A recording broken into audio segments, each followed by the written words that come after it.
Big up, everybody. It's your girl, Sophie Soft, back here on Sophia's Football Talk to do a quick but sweet live preview ahead of the Fulham versus Man United game.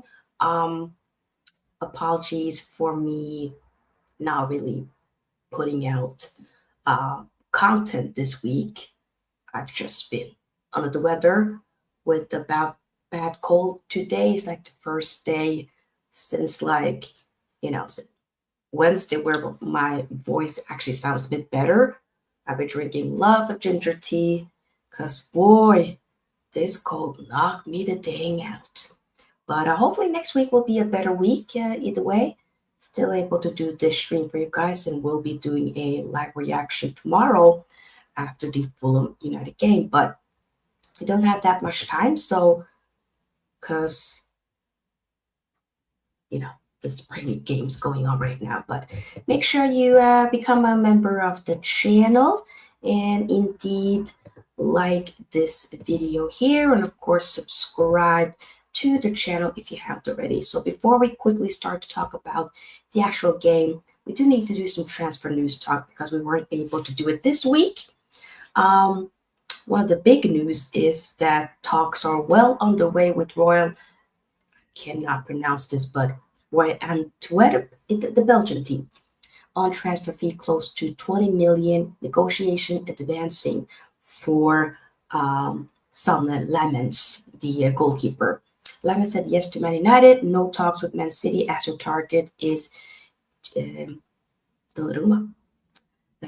if Ederson leaves. So we were hearing that we probably won't get a new goalkeeper. We are okay with Onana, but long and behold, as things stand right now, it looks to be that we are trying to get a new goalkeeper to give Onana a bit of a run for his money, a little bit of competition, because Everest will be doing well.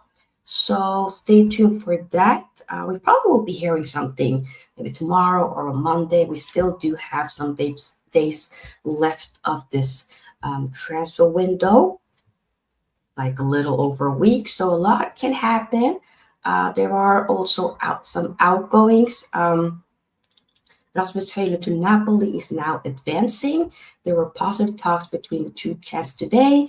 Man United are informed about the talk and are ready to sanction his move if Napoli agree terms, reported by Fabrizio Romano. So, I mean, we've been definitely pushing Rasmus Hojlund to leave, and I do think that's the right decision because, I mean, especially now that Šeško was here, he wasn't really going to get much minutes.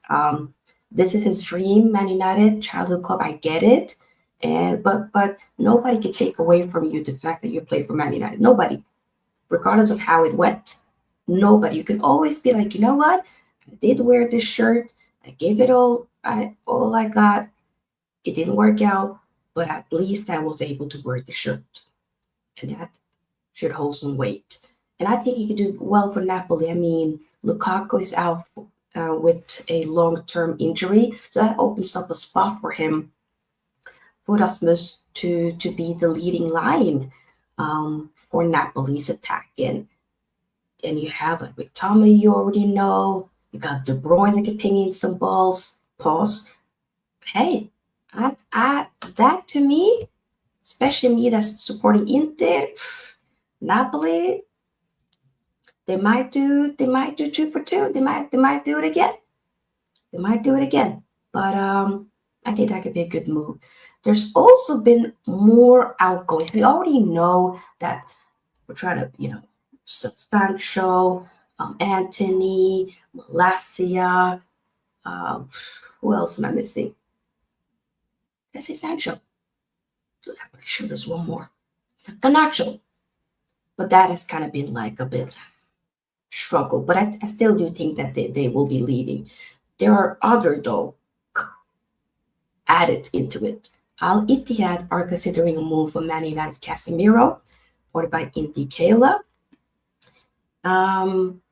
This could be true if we do get rid of Casemiro. I mean, Casemiro was brilliant against Arsenal. I think he did well very solid, but we still, shouldn't be having him as like one of the number one names in the call sheet when it comes to the starting 11. That definitely shouldn't be the case, in my opinion, at least. So Casemiro probably should be going. We can get some money. But the one that's like, whoa, out of left field is, and to be fair, this one I don't really believe that much. I believe it when I hear like Fabrizio Romano saying it, David Ornstein saying it. That's when I'm going to be like, ooh, you know? Oyalogi Fiorito, for instance. Man United captain Bruno Fernandes is being targeted by Al Ittihad, the same team that is targeting Casemiro. A meeting with his camp has already taken place, and the first contact was reportedly positive. Bruno is open to the move, reported by Lianos Costas. Thing here, though, is they were interested in him before, right? Very early on in the transfer window. And Bruno himself said, he just squashed it. He said, nah, if the club needed money, then I would have gone. I would have done it for the club. But the club wanted me to stay, and the manager, the head coach in Ruben Amorim specifically told me they wanted me to stay. So therefore, I'm not going. And now, weeks later, we are at the very end of the transfer window. Now we're suddenly hearing that Al Ittihad is back in, and now Bruno is suddenly open. I don't know about that. The Casemiro one, for sure, that could definitely be true. That could be. But Bruno, I'm not so sure. I think it's a bit too late for it now. Don't get it twisted. If it happens, hallelujah. And if Casemiro also goes, that then gives us proper money to go back in for Baleba and say, hey, 115, 20, slap it on the table, give us Carlos Baleba. That can definitely be the case, 100%. But we have to wait and see. So I will keep you guys posted for the transfer news show on Tuesday. So stay tuned for that. But it'll be quite interesting. And we also have our Carabao Cup game on Wednesday. So we'll basically do a transfer news show Tuesday / preview. Might as well. We might as well. But yeah, let's just now get into the game. Okay? Well, like the video, subscribe to the channel once again, and let's get into it. Big up Bart. I'm doing well. I'm doing a lot better. Still am like not 100%, but I'm doing better than what I did yesterday and Thursday because I had to stay home from work yesterday. I slept multiple hours. I was finished, literally. But yeah, that's how it goes when you work at a school and you're exposed, You're exposed to different colds and viruses and yada, yada, yada. But enough about that. Man United's team news ahead of tomorrow's game against Fulham. Big up to, I don't know, football. I don't know if you're new here. Big up to you. Welcome. The Reds are looking to pick up our first win of the 2025-26 season after an unlucky 1-0 defeat to Arsenal at Old Trafford in our season opener. Cunha and Mbeumo obviously made their full debuts, while Šeško also appeared for the first time in red after replacing Mason Mount in the second half. Amorim had a strong squad at his disposal for the Gunners' visit, with Licha, aka Lisandro Martinez, and Nosad Mazraoui, the only confirmed injured absentees. The pair are set to be missing again at Craven Cottage. While the boss was asked about the availability of Onana, the Cameroonian international sat out of last Sunday's fixture, with Altay Bayonde continuing behind the sticks. Both. Andre has recovered from his preseason injury and is available again, but Amorim did not confirm whether or not he would bring our number 24 into the side. I'm not gonna lie, I do think that Bayonde starts again. I do think so. I just have a feeling that he probably will do that. Yeah. That might actually be the case 100%. For Fulham, the vice captain, Anthony Robinson, missed the 1-1 draw at Brighton last Saturday as he was still recovering from the minor knee surgery he underwent over the summer. Robinson has been working with the team again at the club's park facility and could be in contention to play on Sunday. Ryan Sessegnon, the former Spurs player who is Robinson's deputy at left back, was the only other absentee at the Amex Stadium after picking up a knock in the London's final pre-season friendly. Kevin Bassey filled in on the left side of the fence against the Seagulls, while Fulham's only summer rival goalkeeper Benjamin Leconte was an unused sub. So I'm going to say by Lizards, I think we will have Shaw and the Ligt and Yoro again, is what I'm thinking. We could maybe have Heaven, but maybe we'll use him for the next game against Burnley instead. So I'm going to have Shaw, the Ligt, Yoro. And to be fair, Shaw looked alright against Arsenal. Usually he gets hella cooked by Bukayo Saka. Bukayo Saka is Luke Shaw's kryptonite.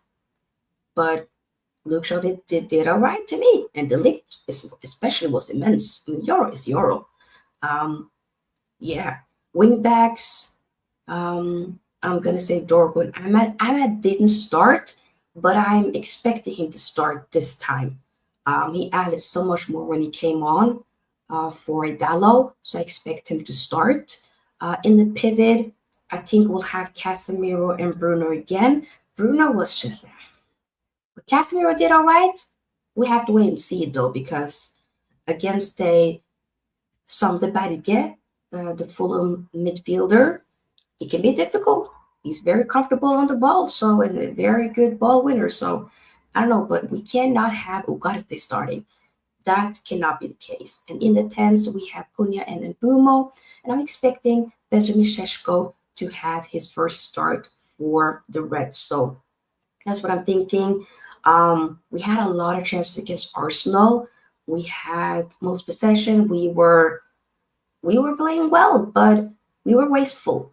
And yeah, obviously with a Fulham, they will be tougher to maybe break down because they have more of a low block compared to an Arsenal, of course. That's a given.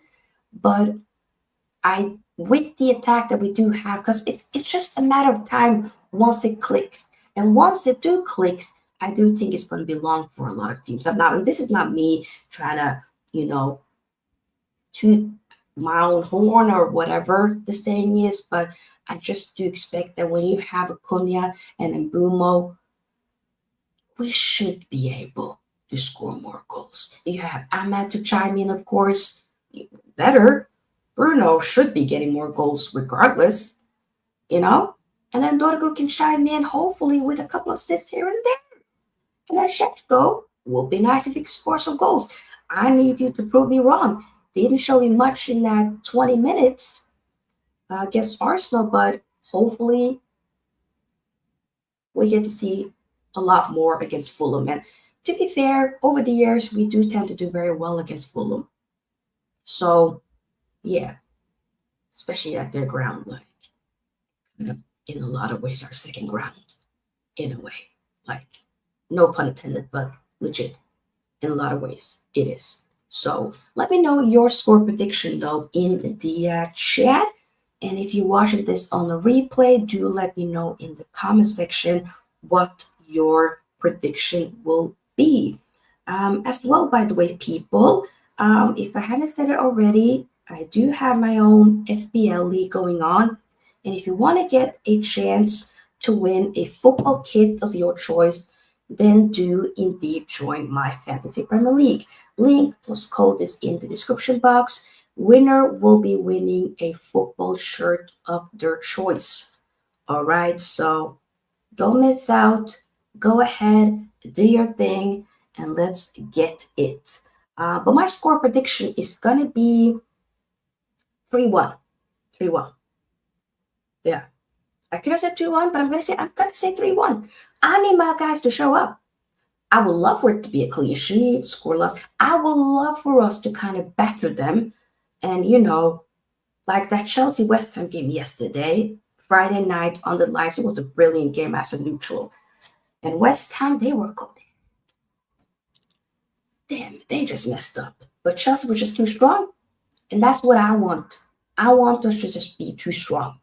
Okay? We have to win against a team that on paper we should realistically win against, Because we can't be adding these attackers and still not be able to score goals. I need Mbeumo to be a lot more like unafraid that he was, for Brentford. Outside the box, boom. Just that instinct. Don't overthink it, because you weren't overthinking it when it came to for Brentford. I know the shirt wears very heavy for Man United. I get it. You want to impress, you want to do well, but we know your quality. You got this, broski. You got this.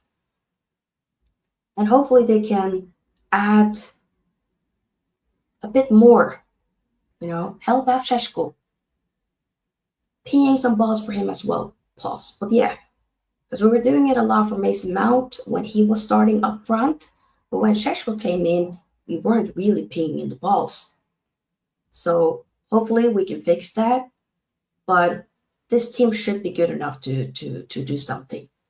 And to those of you who haven't seen my Premier League prediction, do check it out, the video. But spoiler alert, I predicted Man United to get 6, and that's before, adding another midfielder such as Baleba, hopefully, and like a goalkeeper. But if we do add those, then I'm going to say top 5, We should. But right now, I do think that 6th place should be more than reasonably realistic enough for us to do. Some might be like, nah, it'll be top 10, maybe 8, 9. No, I'm saying 6. Show me, score some more goals. We were playing some saucy football here and there. Apologies. Oh, just drank soda before I went live. Apologies. So I just want us to show up. That's all I want. That's all I want. And I do think that we can. And that we will. Yeah.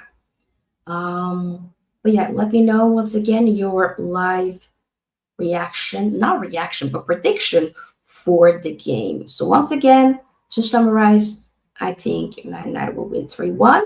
Who do I think maybe will score? I'm going to say Bruno scores. I'll say Cunha scores. And then I'll say Šeško scores. And then for Fulham, Iwobi.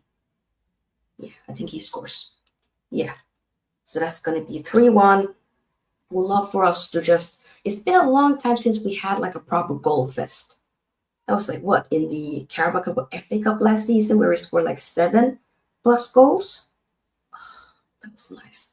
I'm not even saying 7. Can we have like a 4 or 5-0?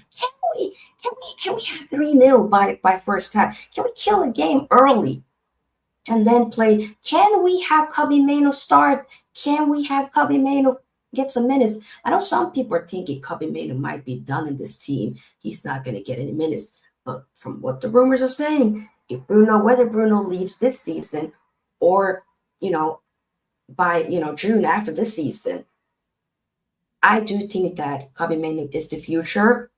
And when Ruben Amorim is saying that he has big plans for Cabi, surely you're not lying, right? Surely. I hope not. Because I do think that he does have a future in this squad. And I'm not trying to be like, rushing or anything, but he is too good to be sitting on that bench. But I'm not stressing. I'm not being concerned. And I do think that he will have it. I think this season he will get back to how he was first season. I do have a good feeling about that. We have to wait and see. But yeah, there you have it, guys. That was just a quick but sweet match preview ahead of tomorrow's game. Like this video here before you leave. Subscribe to the channel if you haven't already. We will be back tomorrow for the reaction. And there will obviously be 2 games for Man United. One on Wednesday next week and one on Saturday. So preview for those and reaction for those as well. So stay tuned, be there, and join the family. Consider also becoming a team member. Link is in the description box and pinned in the chat. And I'll see you guys in the next video. This one will, by the way, redirect you to Sunshine FC, aka Sky. Wonderful United supporter, been on the channel. I do weekly shows on her channel every Thursday. So show my sister some love. Okay. Like her team right now. She's doing a watch along for the Arsenal Leeds game. So show her some love, and I'll see you guys soon. Bye-bye.